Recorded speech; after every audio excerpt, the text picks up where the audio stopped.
Welcome to Burlap Teachers. Enjoy the video. In this video, I will show how to make fish stock with fish heads, full guide.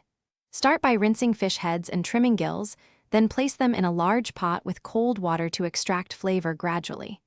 Add roughly chopped aromatics, a bay leaf, and whole peppercorns for gentle seasoning. Keep the heat low and simmer briefly to preserve delicate flavors, skimming foam occasionally for a clear, clean stock with bright ocean notes. Bring the pot to a bare simmer, then maintain gentle bubbles and time the cook for about 20 to 30 minutes to avoid bitterness. Avoid rolling boils because they break down collagen and make the stock cloudy. Use a fine strainer to remove solids and cool the liquid quickly in an ice water bath to protect freshness. Season lightly at the end so you can adjust when using the stock in recipes.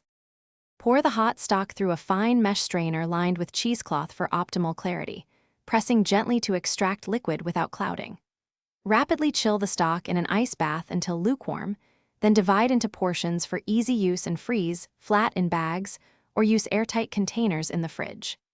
Label each portion with the date and use refrigerated stock within 3 days or frozen stock within 3 months for best quality. Thanks for watching. Consider subscribing if this video helped you.